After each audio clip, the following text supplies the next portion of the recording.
Hello, my absolutely beautiful Aquarius friends, and welcome to your horoscope for July of 2022, where Aquarius, big news this month. We've got a major conjunction. You're going to see it talking about all of the astrologers talking about it this month, but transiting Uranus coming together with the transiting North Node, and this is going to be in Taurus. So in an energy for you that is really about home, family, real estate, property, grounding your own psychological foundation, your parents, root level issues, ancestry, all of this kind of stuff is going to get a shake up. And really the point or the doorway that is offered through this energy is a doorway for you to walk through to make some decisions. Uranus comes in and it says detach, innovate, let go. That's old. We can't stay there. We've got to do what's next. And because this is North Node in Taurus, that is about building long-term, stable, self-sustaining, secure resources for yourself, I think what it's going to ask you to do around some family issues and even just internal ones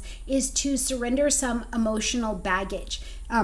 Surrender some things from the past that have happened that you can't travel with anymore because they are not of genuine use and value to you to move your home family life forward. And some of this, I absolutely believe, Aquarius, some of you may be working on looking at simple psychology.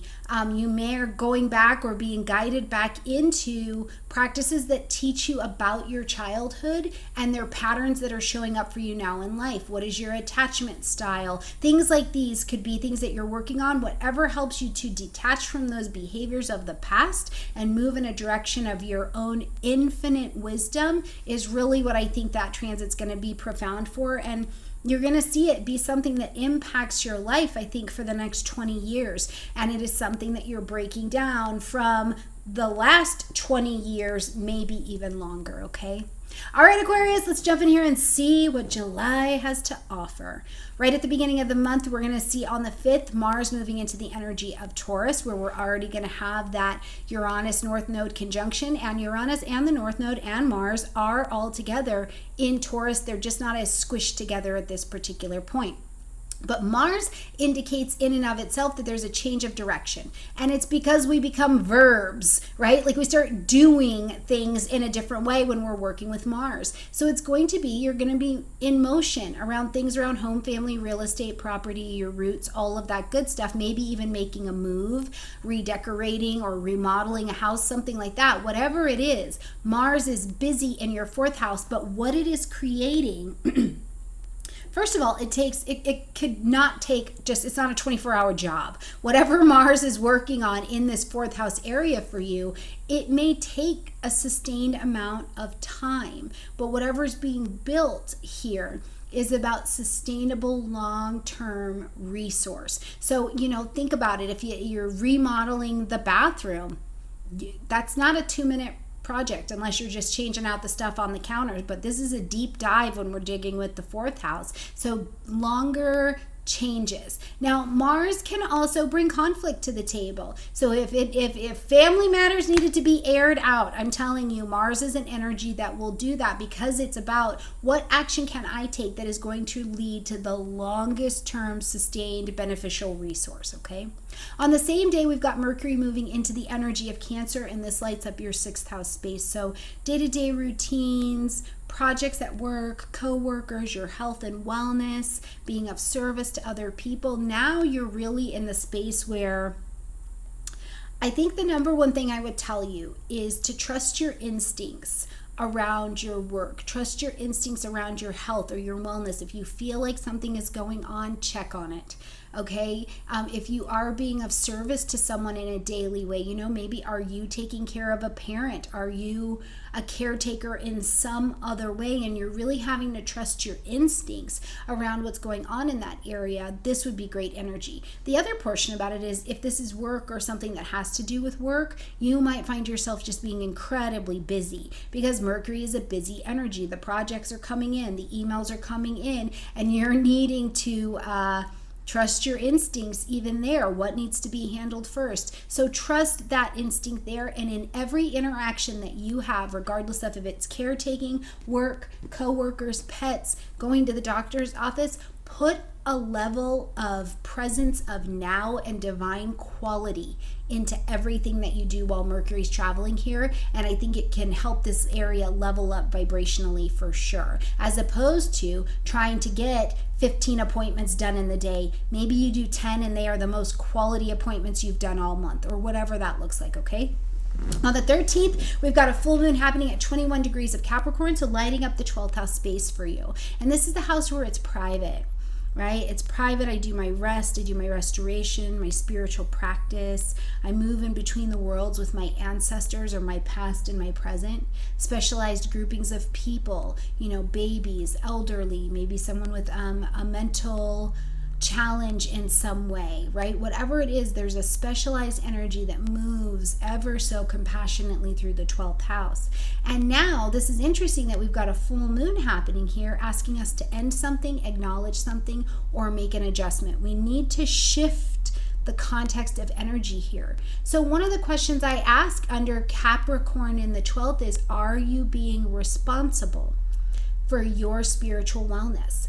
Are you being responsible for the actions, attitudes, ideas, behaviors, and maybe even people in your life that are helping you towards your own downfall, right? Like if you have not identified or done the work on your trauma patterns, or you've got a daily, you're avoiding something in a daily routine, and that includes not just doing the laundry, but doing your art, sharing with other people, carrying a message of hope and inspiration in your experience into the world, so that you can forget that you're, not alone, and that other people know that they're not alone. Like, what's happening? Are you resting? Are you being accountable? Now, the other portion of this that I think is really important at this full moon, because it is in Capricorn, Saturnian energy really is also about, you did the hard work, now here's the rewards. So is there something that you're breaking away from in your family where you're like, I'm done, like I was people pleasing before, or I've been working on this project for my family forever, and I get to be done with it. I've done the hard work, and now I'm granted the reward of my release. So I'll be interested to see how this full moon shows up for you.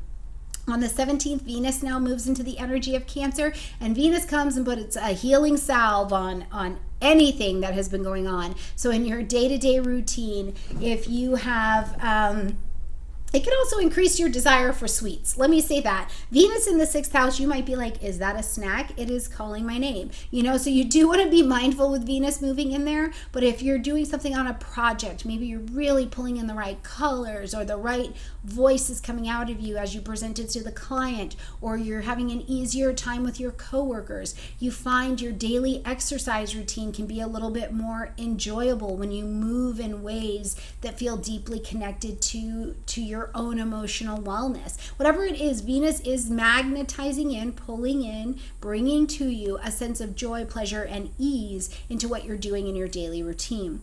Now, Mercury is going to move into the energy of Leo on the 19th. We've got the Sun moving into the energy of Leo on the 22nd, and we've got a new moon at 5 degrees of Leo on the 28th, and this is going to activate the relationship time in your little world. So until about August 22nd, really be planning on working on relationships, making decisions, having conversations, expressing yourself. This is what's right for me, right? Which doesn't mean that you're like, it's my way or the highway, unless that's the circumstance in your life. But this is what I have to offer. This is how I can participate.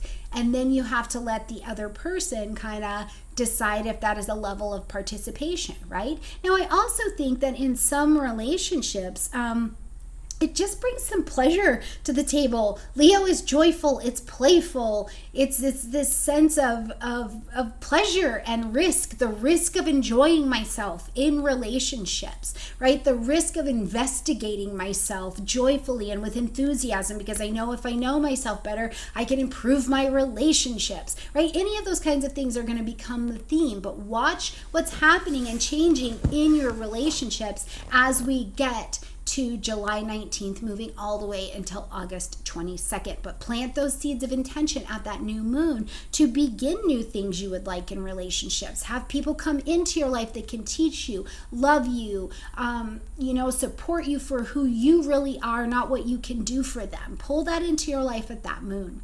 Now, also on the 28th, we see Jupiter taking its retrograde at 8 degrees of Aries, and it will move from 8 degrees of Aries to 28 degrees of Pisces. These are the areas in your chart I would like for you to watch as you're looking at this retrograde. Jupiter is asking us to go back over philosophies that we've had and we've held for a very long time. Like, these are thoughts, conversations, negotiations, contracts, even websites that we've had for a very long time, and maybe they worked then, but are they helping me grow now, right? As we age, we get different information and different perspective on what was happening in our childhood. As we advance in business, we see that the website we built 10 years ago, is it still effective to keep up with mobile and iPad technology, right? Whatever it is, Jupiter says, let me challenge what you thought you knew so that we can relook at it, because we need the kind of perspective that gives us a philosophy, gives us a game plan to move from, so that the goal we want to achieve, we can do that with smarter action and get you expanded out there. So a lot of relooking until November, and really to the end of the middle of February, when Jupiter ends its retrograde cycle, okay? Then we get to the 31st of the month, where Uranus comes together with that North Node, and I talked about that already, but it is really a destiny time, a destiny meetup, where people, places, and things, scenarios, situations, circumstances will be brought to your table to ask you to course correct, detach from how it used to be that doesn't work. What is that old belief? What is that emotional stamp? Shame, pain, blame, control, power, whatever it is that's been a fixity in that kind of emotional energy for you. It's like Uranus needs that to break apart so that you can move towards the self-sufficiency of the resources that Taurus has to offer. All right, my beautiful Aquarian friends, I hope you have a great month. Please let me know in the comment section down below, what does this resonate with in your life? I'm not here to tell you what is going to happen. I'm telling you the doorways that open up, and you get to tell me how you walked through them, okay? All right, beautiful friends, I love you, and I'll see you next month. Bye.